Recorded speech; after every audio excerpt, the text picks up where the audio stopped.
Doctor Fire. ¿Y por qué es relevante revisar la historia de la revolución comunista, que es la revolución rusa o la revolución bolchevique? Es lo mismo.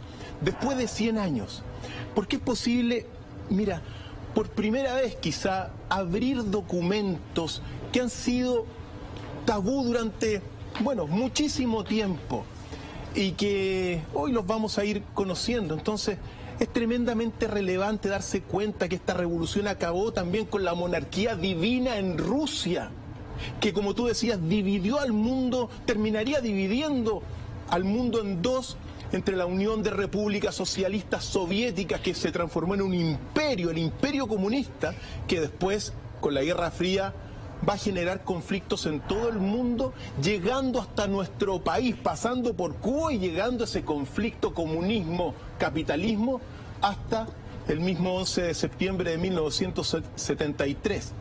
Y a revelar en este sentido, desde el principio, ciertos datos que son importantes, sobre todo para muchos chilenos que, bueno, los desconocen.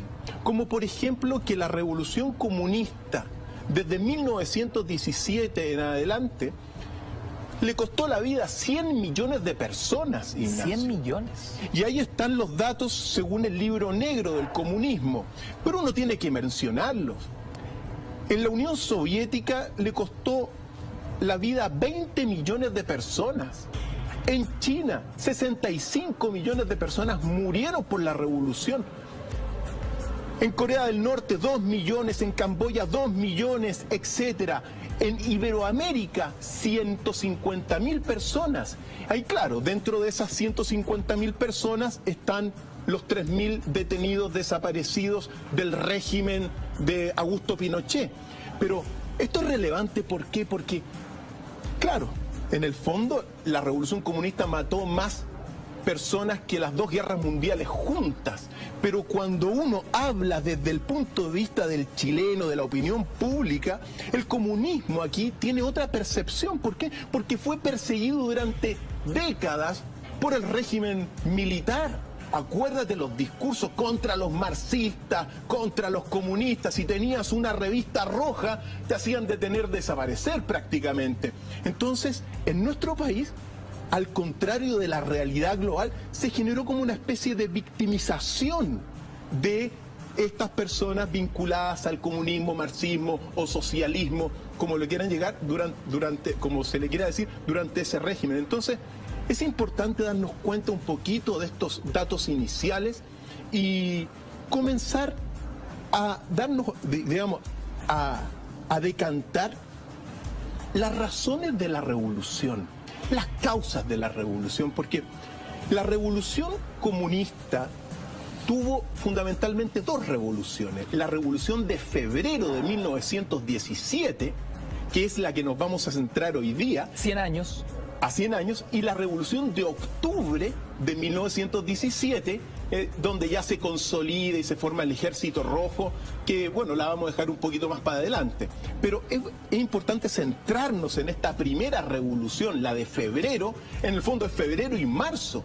Es aquí, en estos días, hace 100 años, cuando, por ejemplo, Nicolás II abdica del poder por primera vez después de 300 años. Entonces, resumiendo algunas cosas, las causas de la revolución para partir, Ignacio, que es relevante, uno tiene que hablar primero del régimen divino monárquico del zar Nicolás II y de su familia, que era un régimen autocrático, era un régimen feudal, era un régimen bastante dictatorial en muchos aspectos, y que fue causa también del levantamiento, bueno, de las facciones bolcheviques poco a poco. Recordar que este Nicolás II, el zar de la revolución en este sentido, fue el último zar, pero el primer zar fue Iván el Terrible, Ignacio. Iván el Terrible, de fines del siglo XVI. Él fue el primer zar, digamos así, digamos que obtuvo el título, y que después, bueno, su tercer hijo, Teodoro I, funda la dinastía Romanov, que va a ser la que va a concluir con esta revolución. Entonces, eso es importante. Evidentemente, Iván el Terrible da para un capítulo entero, porque tenía 4 personalidades, era el hombre más culto de todas las Rusias, así se preciaba él. Era un hombre que dialogaba solamente con Dios porque era elegido para gobernar desde el cielo. También era un hombre, bueno, muy afín con todo lo que es los lujos de palacio, y también amaba la tortura. Entonces era un perfil que vale la pena ir, digamos, profundizándolo en otra ocasión, pero ahí comenzó esa monarquía divina que va a concluir después de más de 300 años en la revolución. Otra causa fue también de la revolución de 1917 es la débil economía que tenía Rusia en aquel entonces. Piensa tú que para fines del siglo XIX, Estados Unidos era la principal potencia industrial, y para los tiempos de la revolución, la economía de Rusia industrial era 14 veces menor que la de Estados Unidos, 6 veces menor que la de Alemania y 2,5 veces menor que la de Francia. En consecuencia, uno tiene que plantear eso, porque dentro de esa débil economía se va a detonar todo lo que es la cuestión social. Es decir, se abolió la servidumbre feudal en 1861 en la Unión Soviética. Entonces, todos los campesinos que estaban amarrados a los feudos quedaron libres y comenzaron a emigrar a las ciudades a trabajar en las industrias.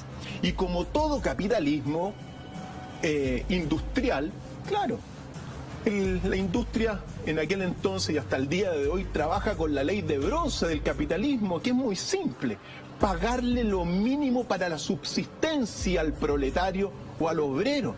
En consecuencia, se detona una situación social muy delicada por parte de los obreros, que van a ser de alguna forma caldo de cultivo de las ideas revolucionarias.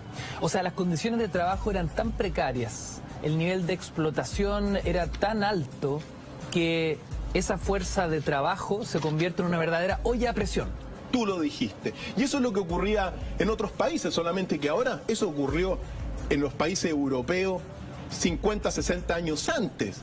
Pero en 1917 se va a detonar todo este malestar social debido, en otras cosas, a las condiciones insalubres e indignas del trabajador que vivieron en esos primeros tiempos.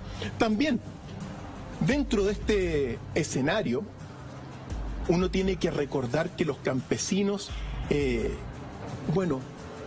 van a ir siendo, como te señalaba, no todos, pero una selecta minoría en un principio, los que van a ir sembrando en los diferentes estamentos lo que son todos los ideales revolucionarios de Marx, de Lenin posteriormente. Por eso, bajo esta situación, se va a dar y se va a ir detonando otro antecedente que va a ser antesala de la revolución, que es lo que se llama el Domingo Sangriento o la Revolución de 1905, que es clave, Ignacio. Esa revolución ocurrió el 22 de enero de 1905, donde se juntaron, mira, unas 200.000 personas de diferentes estamentos, no solamente del trabajador, pero fue una manifestación pacífica. Estos 200.000 obreros, trabajadores, etcétera, que se fueron ya perfilando el primer soviet, es decir, el primer consejo de obreros, en aquel domingo 22 de enero de 1905 se les ocurrió caminar pacíficamente al Palacio de Invierno del zar Nicolás II en Petrogrado, o San Petersburgo, y para que le querían entregar una misiva para que depusiera el poder, etcétera. Pero claro, con las ideas revolucionarias. ¿Y qué es lo que sucedió? Que ese día no se encontraba Nicolás II en el palacio, sino que estaba su hermano, que era el sucesor en el trono, el gran duque Vladimir Alexandrovich. ¿Y qué es lo que sucedió? Cuando, claro, este gran duque ve que se aproximan 200.000 personas, lideradas, por cierto, por Grigori Apolonovich Gapón, el padre Gapón. Y en sus filas también caminaba Lenin para entregarle la misiva. El gran duque decidió sacar a la guardia e hizo una masacre de 200 personas y unos 800 heridos entre mujeres y niños.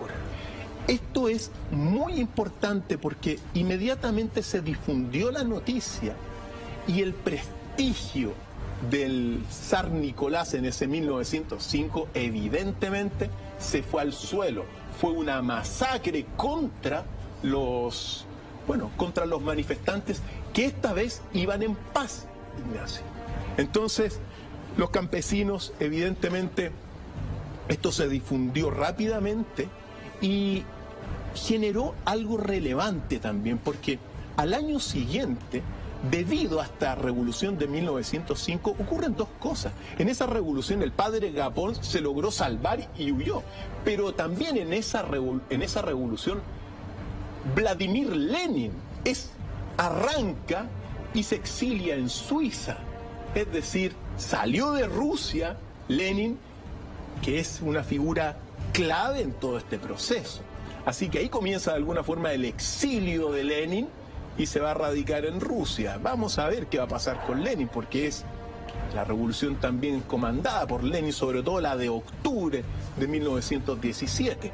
Ahora bien, el zar en 1906 lo que hizo, debido a todo esto, debido a la mala economía, a que el régimen estaba más o menos mal, etcétera, creó la Duma o el Parlamento ruso como una especie de vinculación con el pueblo, pero estaba controlado. Eso fue una acción bastante significativa. ¿Una acción táctica? Una acción táctica como para acercarse al pueblo. Era el Parlamento ruso, claro, pero controlado evidentemente por el zar. Dentro de este escenario, otra causa de la revolución fue la Primera Guerra Mundial. Recordemos que en todo este escenario, pre-1917, se detona esta primera gran guerra el 28 de julio de 1914, un mes después de que el archiduque de Austria, Francisco Fernando, fuera asesinado por un líder serbio. ¿Qué es lo que sucedió? Rusia, evidentemente, apoyaba a los serbios y se detonó la guerra. Se detona la guerra y Rusia en un primer momento, en los primeros meses, logra avanzadas importantes y triunfos. Pero al cabo del poco tiempo comienza a cosechar derrota tras derrota, sobre todo en el frente con Prusia. A tal grado que le costó en prácticamente un año, un poquito más de un año, la vida a 1.700.000 rusos. Y dejó a otros 6 millones de rusos heridos por todo esto. Una masacre. Una masacre. Entonces, claro, ¿por qué? Porque el ejército no tenía buen abastecimiento. A veces, por ejemplo, le mandaban las balas con calibre distinto.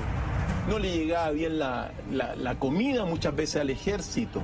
En otra ocasión también las fábricas se mostraban insuficientes para producir todo lo que necesitaba. Las líneas ferroviarias insuficientes. En consecuencia, evidentemente, presionados por el Partido Obrero Socialdemócrata liderado por Lenin, que va a ser liderado por Lenin, fue el que se opuso a la guerra.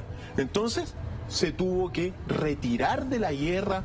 Al poco más de un año después, se retira Rusia de la guerra y eso va a ser poco a poco quizá la antesala, porque ellos se retiran, comienza la retirada en septiembre del año 1915. Y claro, con la retirada del ejército de la guerra, ya todo va a estar centrado en Rusia, en el interior de Rusia, para los efectos de la revolución.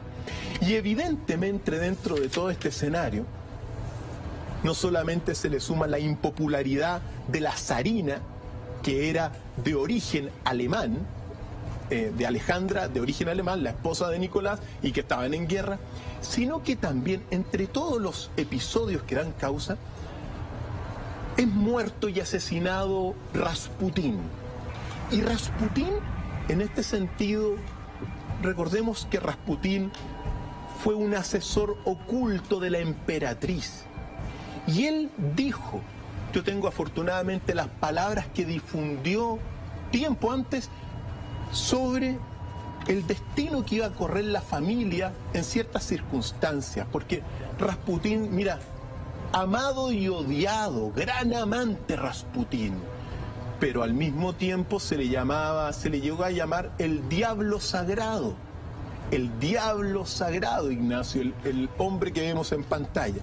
Pero mira lo que dijo Rasputín, según saco de los testimonios originales. Dice, si muero o me abandonáis, perderéis a vuestro hijo y la corona en 6 meses. Eso le dijo Rasputín a la emperatriz y a todo lo que fue la nobleza, digamos.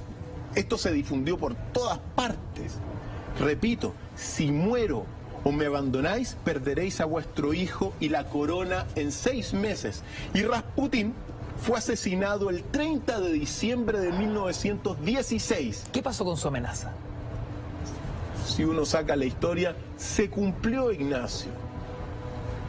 Se cumplió con la revolución y, bueno, así es. Por eso, de alguna forma, para muchos místicos y psíquicos, Rasputín era como un sustento espiritual, pero al mismo tiempo místico, de todo este último, de la última monarquía divina y zarista de Rusia.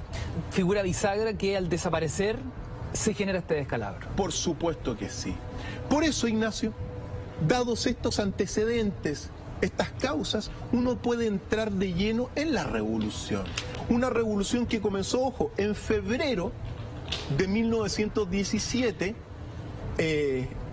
con una huelga de trabajadores de las fábricas de la capital, que era Petrogrado, San Petersburgo. Estamos hablando de un hecho no solo histórico, sino que inédito. Hasta el minuto me imagino que trabajadores articulados para cesar sus funciones, manifestarse y salir a las calles, era algo totalmente insólito para la clase poderosa. Por supuesto que sí, Ignacio, sí. Pero ya se venía, o sea, piensa tú que con todo lo que fue la abolición de la servidumbre, ya los trabajadores que comenzaron a ir a las ciudades fueron caldo de cultivo, donde comenzaron a germinar las ideas revolucionarias. Entonces, desde 1905 ya comenzaron con huelgas. Después, manifestaciones un poco más violentas, como se va a ver, hasta que se llega a esta revolución, que fue la revolución que comienza, como decía, en febrero, pero con esta huelga de trabajadores. Pero el 8 de marzo de 1917, en el Día Internacional de la Mujer, las mujeres de San Petersburgo se unieron a la huelga. Es un dato relevante, Doc, un paréntesis, ¿no? Porque mucha gente siente que lo que sucedió el pasado 8 de marzo es motivo de celebración, entregarle un regalito a una mujer como si se tratase de un cumpleaños, un cariñito. Uno puede hacerle un regalo a su pareja, a su mamá, en cualquier momento del año, ¿no? Pero lo que sucede ese 8 de marzo más bien una conmemoración donde se homenajea a todas las mujeres y a todos los hombres que también han luchado por reivindicar los derechos de las mujeres. Es más bien un día serio donde no hay mucho que celebrar, sino que se pone en contexto que a pesar de los avances, al día de hoy hay tremendas falencias y muchas deudas pendientes. Evidentemente. Mira, es bueno saludar a las mujeres, evidentemente, ese 8 de marzo. Pero ¿cómo estará de mal la sociedad mundial, Ignacio? Que hay que tener un día de celebración del Día de la Mujer, Ignacio.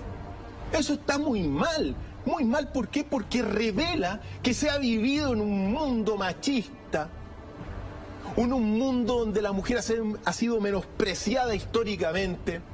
Ya vamos a hablar en algún momento de cómo vivían las mujeres en la Edad Media, En consecuencia, uno si la decanta bien, tener que celebrar un Día de la Mujer para reconocerle que tiene derechos, es una vergüenza de la sociedad mundial en toda la sociedad mundial. Una sociedad que ha regido durante los últimos 5.000 años con un machismo tremendo, un patriarcado horroroso, Ignacio.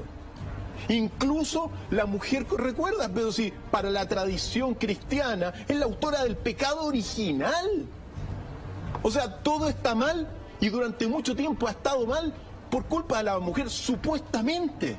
Entonces, reconocerle un día a la mujer revela, claro, celebremos por un lado, felicitémosla, las queremos, pero revela que estamos muy mal como sociedad al no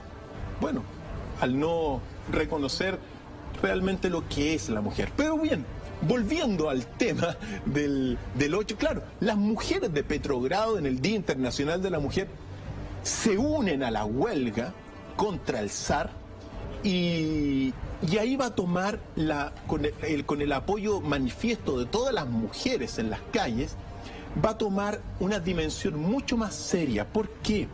Porque comienzan enfrentamientos entre todo lo que va a ser la policía del zar, pero también con los huelguistas. Y ojo, hay muertos de los dos lados, hasta que los manifestantes en un momento dado, en marzo, reciben el apoyo de una compañía militar.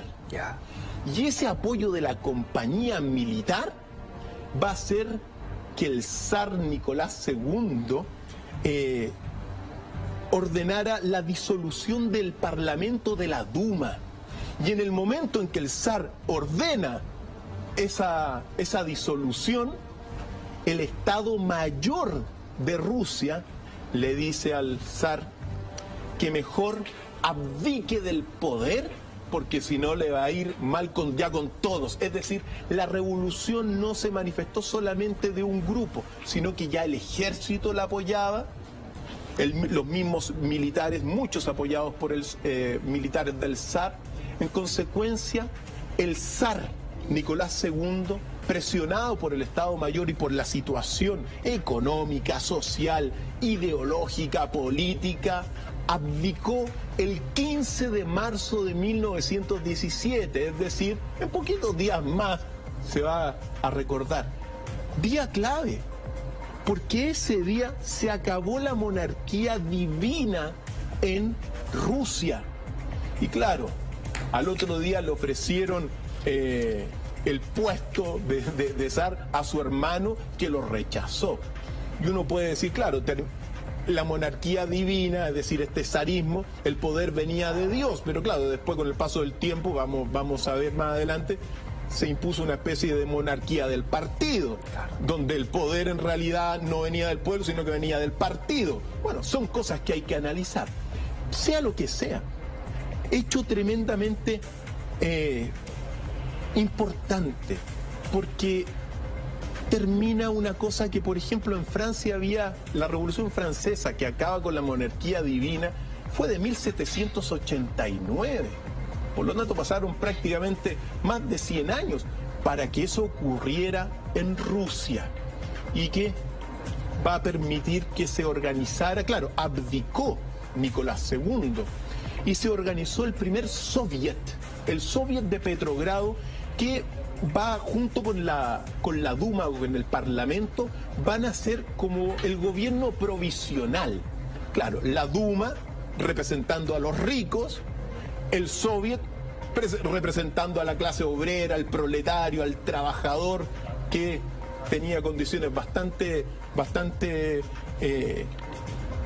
pésimas para vivir. Pero esto ocurre el 15 de marzo de 1917. Y el 16 de marzo de 1917 vuelve del exilio la figura clave dentro de la revolución, que va a ser Vladimir Ilich Ulyanov, o más bien conocido como Vladimir Lenin.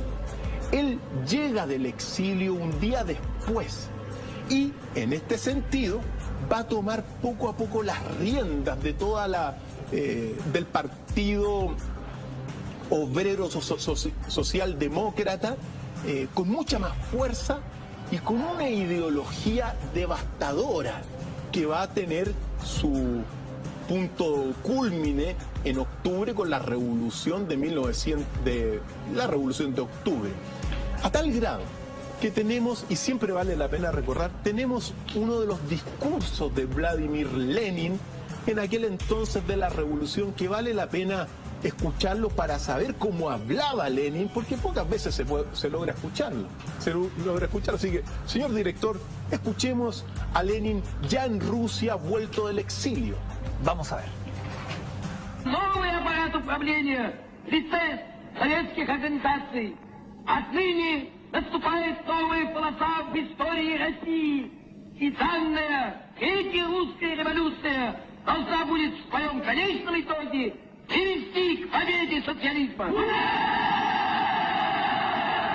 Revolucionario, un discurso en contra de los súper ricos, a favor del pueblo obrero. Ahora, estos son, mira, afortunadamente después de 100 años uno puede desclasificar documentos que le han llegado a las manos de uno. Pero para entrar sobre todo en temas tremendamente delicados, muy delicados durante mucho tiempo, pero hoy día los podemos hablar. Y los podemos revisar con perspectiva también. Y con perspectiva. Yo me pregunto, por ejemplo, este enorme movimiento social que comienza a articularse de forma ideológica y política, ¿de dónde y cómo se financia? ¿De dónde se obtienen recursos? Esa es la pregunta del millón, Ignacio. Y uno tiene que decir algunas cosas sobre eso porque se nos va a aclarar de alguna forma la película que se vive hasta el día de hoy, ¿ya? Porque muchos creen que el comunismo tuvo éxito en Rusia exclusivamente porque logró captar el descontento de una clase social proletaria que estaba de alguna forma hastiada de la tiranía del zar. Eso es como lo que se le ha contado a todo el mundo. Pero uno tiene que recordar también ciertas palabras y ciertos documentos que me voy a tener que decirlo sobre el financiamiento. Y para hablar del financiamiento y quién financió a Lenin, hay una serie de autores, pero solamente para introducirnos en este tema substancial. Hay un libro que se llama La decadencia de Occidente de Oswald Spengler, gran historiador del siglo XX, y dice lo siguiente: no hay ningún movimiento proletario, ni siquiera uno comunista que no haya operado en intereses del dinero, en la dirección indicada por el dinero y durante un tiempo autorizado por el dinero. Y todo esto sin que los idealistas entre sus líderes tengan la menor sospecha de ello. Esto es solamente la introducción al financiamiento de Lenin, Ignacio, ¿ya? ¿Por qué? Porque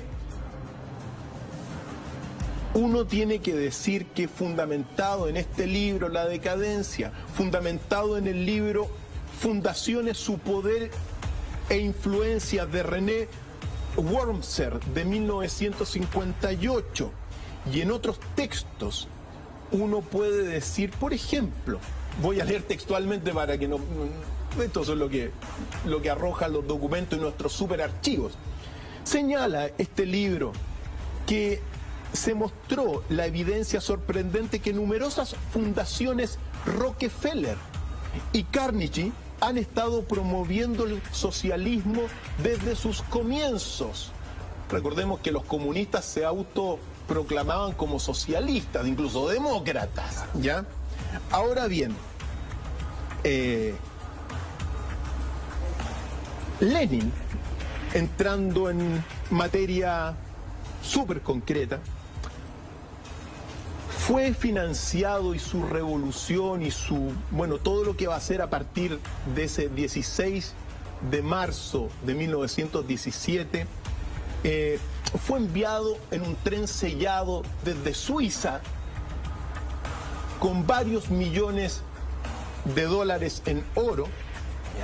Y fue financiado él, junto con Trotsky y otros tanto, por Marx Warburg, hermano de Paul y Félix Warburg, que querían la formación de la Reserva Federal, de Alexander Helphunt, que era un ruso exiliado y desplazado, de Jacob Schiff, que era suegro de Warburg, de JP Morgan y compañía, de Rockefeller y de Alfred Milner Rothschild. Ahí están los retratos de los 6 financistas.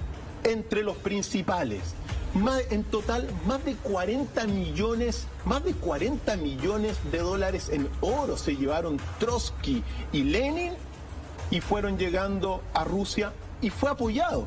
Ahora, sigo citando un texto que se llama Zarismo y la Revolución, escrito por un general ruso. Y dice lo siguiente textualmente, amigos, para que conozcamos la historia. Los principales proveedores de los fondos de la revolución no eran ni los ricos millonarios rusos, ni los bandidos armados de Lenin. La verdadera plata venía principalmente de cientos de círculos británicos y americanos que por mucho tiempo habían prestado su apoyo a la causa revolucionaria rusa. Cito: el importante papel jugado por el acaudalado banquero americano Jacob Schiff en los eventos de Rusia, aunque todavía está solo parcialmente revelado, ya no es un secreto. Esto escrito hace... Por eso digo, estos son libros prohibidos que hoy día los podemos mostrar, Ignacio.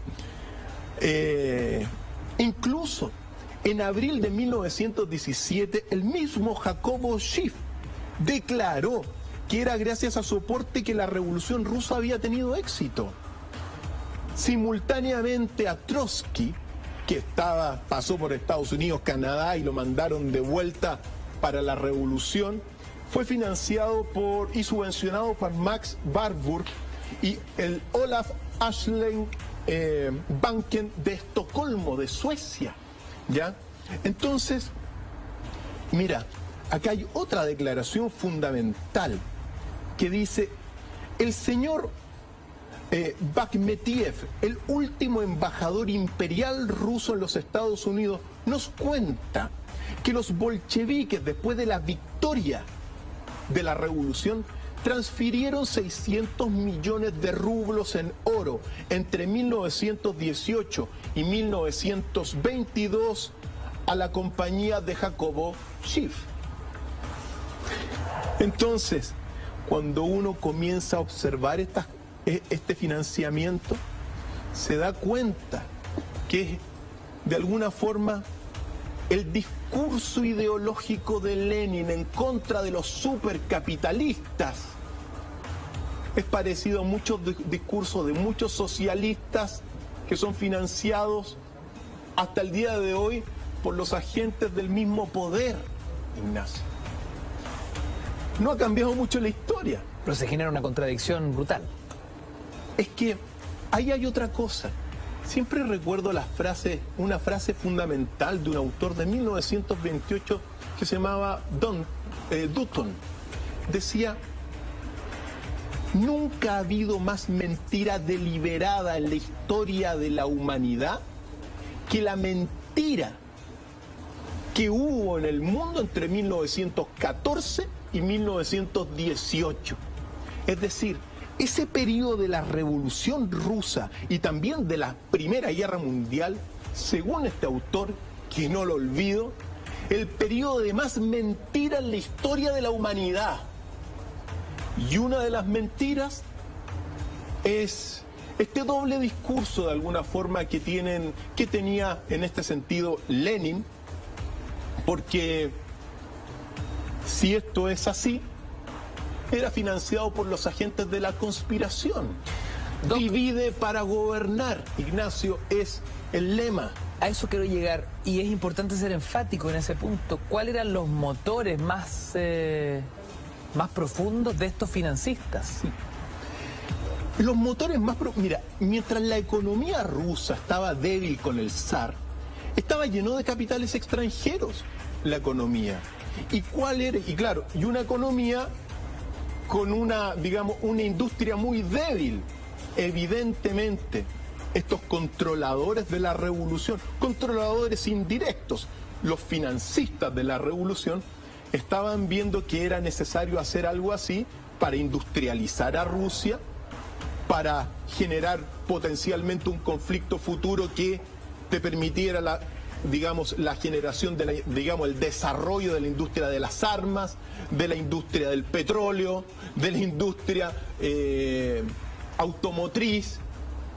Claro, si tengo dos grandes potencias peleando, por un lado estaban, ojo, porque estos financistas eran occidentales, pero también estaban financiando a la Unión Soviética y a la revolución. ¿Por qué? Por el poder. Doc, nos piden de forma encarecida a través de nuestra cuenta Twitter y el hashtag DrFileMB si puede recordar parte de la bibliografía que va marcando estos archivos que han sido desclasificados, ¿no? Textos prohibidos, ocultos durante décadas y que hoy nos permiten tener una perspectiva más global del asunto. Zarismo y la revolución. Gracias por la pregunta. Ahora, si quieres, también me pueden enviar por interno y yo se los mando en detalle. Zarismo y la revolución, escrito por el general ruso Arsen Goulevich. Fundación, su poder e influencia de René Wormers, 1958. Nadie se atreve a llamarle conspiración de Allen y otros documentos que tengo por ahí, pero al menos esos tres textos son fundamentales. Uno de los mejores estudios de la revolución y el zarismo, el que escribió el general ruso, por cierto, y entre otras cosas. Por eso es importante darnos cuenta que si estos antecedentes que están puestos ahí y que se los extiendo a los amigos en casa son efectivos, bueno, que no nos sorprenda que los casos que están ocurriendo en nuestro país, donde uno ve sectores de izquierda, socialistas, financiados por el sobrino de Pinochet, pues, y por todo lo que fue en su momento. Bueno, todos estos casos que nos están destruyendo, no ha cambiado mucho. O el exyerno, más bien. El exyerno, efectivamente, el exyerno. Por lo tanto, todos estos, cuando uno se pregunta entonces, ¿quién controlaba la revolución? Evidentemente Lenin en un primer momento, los bolcheviques, pero indirectamente estos grupos en la oscuridad que son los superpoderosos. Y esto es relevante porque de alguna forma, si uno se da cuenta, estos superpoderosos nunca le han temido a la revolución comunista. Al menos esos superpoderosos nunca le han temido. Quizá porque estaban detrás de un control indirecto. Ese efecto rebote iba al mediano plazo en su directo beneficio. Efectivamente, en el beneficio del desarrollo de las industrias que controlaban estos y otros tantos. Ahora, esto es relevante porque cuando entra en escena Lenin, y uno se da cuenta que según estos antecedentes hay un discurso, digamos, hay un financiamiento de los superpoderosos, de estos que mencionamos, bueno, pero tiene un discurso bastante distinto para el pueblo ignorante, para ese pueblo proletario que apenas subsistía. Escuchemos cómo hablaba Lenin, cómo le hablaba al pueblo y saquemos nuestras conclusiones después de 100 años. Vamos a ver. Что такое советская власть? В чем заключается сущность этой новой власти, которой не хотят или не могут понять еще в большинстве стран? Сущность ее, привлекающая к себе рабочих каждой страны все больше и больше, состоит в том, что прежде государством управляли так или иначе богатые или капиталисты, а теперь первый раз управляют государством. Притом в массовом числе как раз те классы, которых капитализм угнетал. Даже в самой демократической, даже в самой свободной республике, пока остается господство капитала, пока земля остается в частной собственности, государством всегда управляет небольшое меньшинство, взятое на 90-х из капиталистов или из богатых. Первый раз в мире власть государства построена у нас, в России. Таким образом, что только рабочие, только трудящиеся крестьяне, исключая эксплуататоров, заставляют массовые организации, советы, и этим советам передается вся государственная власть. Вот почему, как ни клевещут на Россию представители буржуазии во всех странах, а везде в мире слово «совет» стало не только понятным, стало популярным, стало любимым для рабочих, для всех трудящихся. И вот почему советская власть, каковы бы ни были преследования сторонников коммунизма в разных странах, советская власть неминуема, неизбежна и в недалеком будущем победит во всем мире. Мы хорошо знаем, что у нас еще много недостатков в организации советской власти. Советская власть не чудесный талисман. Она не излечивает сразу от недостатков прошлого, от безграмотности, от некультурности, от наследия дикой войны, от наследия грабительского капитализма, но зато она дает возможность переходить к социализму, она дает возможность подняться тем, кого угнетали, и самим брать все больше и больше в свои руки все управление государством, все управление хозяйством, все управление производством. Советская власть есть путь к социализму, найденный массами трудящихся, и потому верный, и потому непобедимый. Documentos claves, archivos controvertidos para poder ir redibujando la historia. El hashtag DrFileMB, y donde sus comentarios y preguntas las recibimos en vivo y en directo a esta hora de la noche. Y a los amigos en casa, otro libro que los tengo acá también sobre que desclasifican estos documentos y estas cosas. Rasputin, de Henry Troyat, gran libro, y evidentemente El Capital de Marx. El gran libro donde se hace una radiografía de la sociedad capitalista. Justamente, texto que viene a documentar esta parte de su exposición, lo que entramos en la figura de Marx ya de lleno. Y aquí está la clave, porque si esto es así, claro, Lenin tiene un discurso ideológico para las masas, pero habría estado financiado, según estos documentos que hemos visto, por los agentes del poder occidentales, ¿eh? Pero mundiales, porque claro, controlaban todo de alguna forma. Sin embargo, Lenin, desde que entra en escena en febrero, en marzo de 1917, va a tomar un liderazgo clave, que va a tener su culminación con la Revolución de Octubre de 1917, que la vamos a ver, esperemos, un poco más adelante. Pero aquí está lo importante, y uno tiene que detenerse en el gran pensador de la doctrina marxista comunista, que es Karl Marx. Y en realidad, Marx es un gigante de la historia, del análisis de la sociedad, porque él lo que hace es una radiografía de la sociedad capitalista. Y aquí es relevante meternos en unos detalles, en la teoría real de Marx. ¿Y qué es lo que hizo Lenin que cambió la teoría de Marx? Por eso, Marx, ¿qué es lo que decía? Esto en palabras muy sencillas, obviamente, los libros de Marx son gigantes, ¿ya? Pero lo que dice Marx en términos bastante sencillos es que primero, la realidad es una realidad material. No hay ningún espíritu, no hay nada. Esta realidad es una lucha. Dentro de esa realidad aparece la persona, más bien dicho, aparece el trabajo. El trabajo hace a la persona. Y esto es clave. Es decir, tu realidad substancial como persona es tu trabajo. Y ese trabajo te saca de esta realidad material, por decirlo en palabras bastante sencillas. Ahora, dentro de la sociedad capitalista, según Marx, el trabajo evidentemente está controlado y dominado por el capitalista burgués, a través de un intangible que es el dinero, que se acumula con la plusvalía. Es decir, si yo soy capitalista burgués, yo con mi dinero compro tu trabajo. Exacto. Y en consecuencia, compro tu ser. Compro lo que te hace a ti ser persona. Por lo tanto, lo que acumula el capitalista, según Marx, no es el capital, Lo que acumula realmente es la fuerza productiva y en consecuencia el trabajo.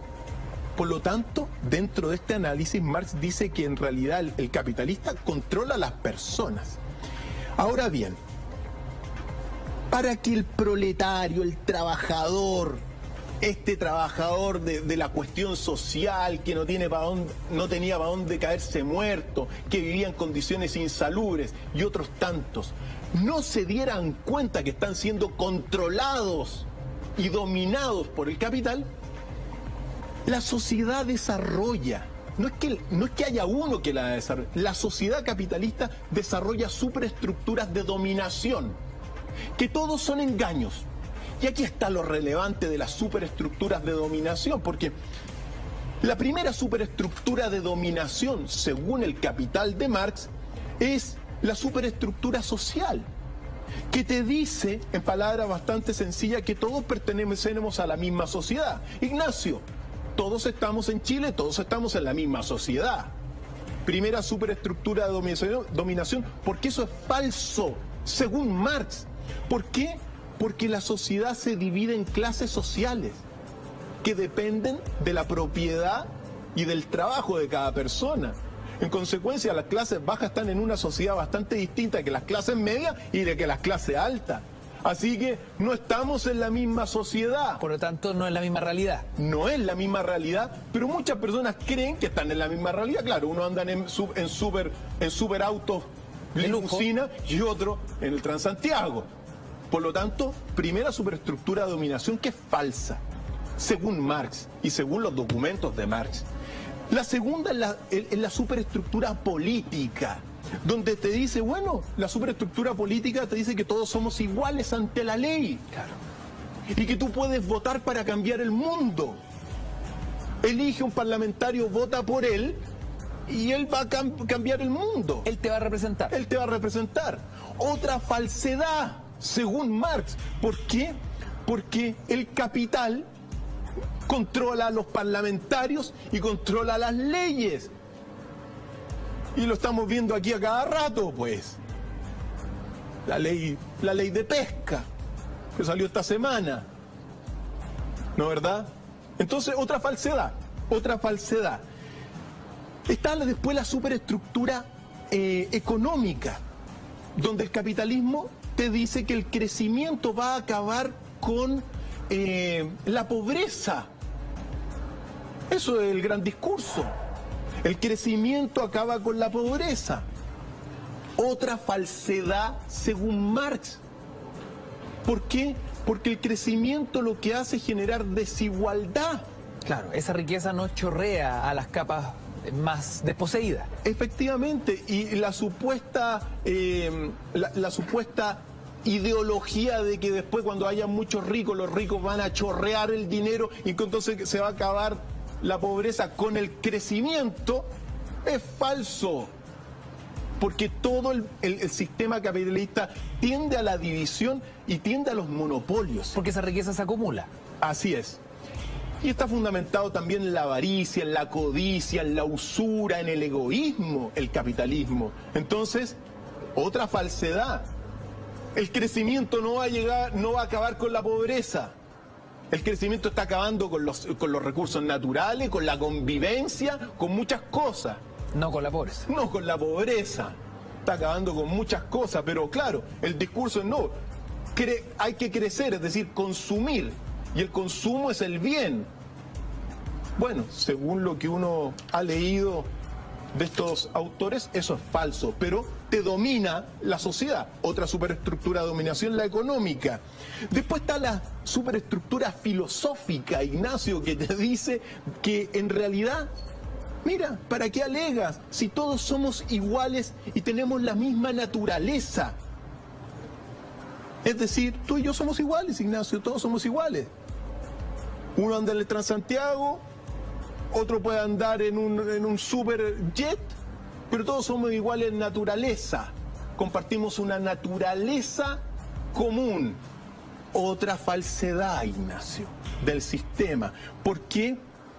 Porque el trabajo hace tu naturaleza. No hay según Marx, no hay una naturaleza filosófica, es una gran mentira, según este análisis de Marx, sino que es en realidad tu trabajo lo que te hace tu naturaleza. En consecuencia, si tú eres, claro, un trabajador que gana mucho, claro, ganas mucho, esa es tu naturaleza. Pero hay otros que tienen otra naturaleza porque su trabajo hace la naturaleza. Y también no hay ninguna naturaleza metafísica ni espiritual. Entonces, esta cosa de los derechos humanos, que los derechos humanos, falso.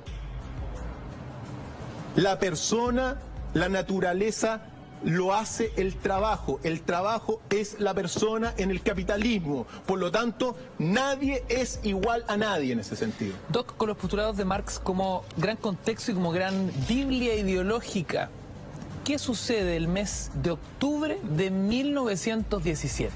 La segunda fase de la Revolución Rusa.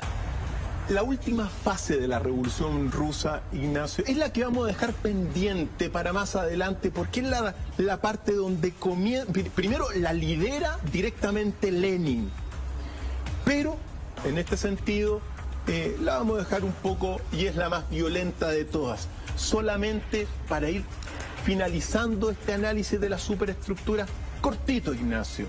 Decir después que está la superestructura moral, que es otra falsedad según el capitalismo, donde te dice que si te sientes menos, practica tus virtudes que te van a hacer feliz. En consecuencia, eso es falso, porque en realidad el consumo en el capitalismo te genera la felicidad, no tus virtudes. Y está la superestructura religiosa, donde se te dice que bueno, que si tú quieres vivir en el paraíso, espérate morir, pues. Y en el cielo vas a tener todos los premios que no tienes acá. Y eso es otra falsedad dentro del capitalismo, porque en el capitalismo no existe ningún cielo. En el capitalismo, bajo esta estructura, es materialista. No hay cielo, Ignacio, no hay un más allá, no hay Dios. Es un mundo donde hay que vivir, entonces se te engaña, y estas son las estructuras que engañan. Ahora, ¿qué es lo que sucedió finalmente para ir concluyendo? Frente a todas estas superestructuras, Marx lo que plantea, la revolución, es decir, que hay que, en un momento dado, cuando la estructura capitalista se desarrolle, los ricos van a ser muy pocos, y los pobres y trabajadores muchos, y van a tener poco, y en ese momento se hace la revolución. Pero ¿qué es lo que hizo Lenin? Y aquí está el punto. Lenin tomó un pasaje de Marx, que me permito leerlo para concluir, y Marx dice lo siguiente, y esto es clave en la historia de la revolución. Dice Marx: naturalmente, para transformar la propiedad privada y fraccionada en propiedad capitalista, se ha necesitado tiempo, esfuerzos y fatigas, que no serán indispensables para transformar la propiedad social, para transformar en propiedad social la propiedad capitalista. Es decir, no serán indispensables que pase mucho tiempo para hacer la revolución. ¿Qué es lo que hizo Lenin? Tomó esas dos palabras. No es necesario que pase mucho tiempo, no es indispensable que pase mucho tiempo. En consecuencia, no hay que esperar el desarrollo del capitalismo. Lo que hizo Lenin fue adelantar la revolución para instaurar la utopía comunista que fracasó y terminó fracasando con el paso del tiempo. Cuando uno ve esto, Ignacio, se da cuenta que es importante para entender el momento presente, para darnos cuenta que tenemos como país Chile aprender de la historia para trazar un mundo mejor. A veces el mundo dividido, a veces está controlado por un grupo de poder. Por eso, para evolucionar, siempre digo, hay que formar un tercer frente que equilibre estos dos para que la sociedad política evolucione. Porque ambos grupos, según esto, están controlados por los mismos agentes del poder. Tema que va a dar para mucho durante este año, Ignacio. La revolución se está conversando en todas partes del mundo a 100 años.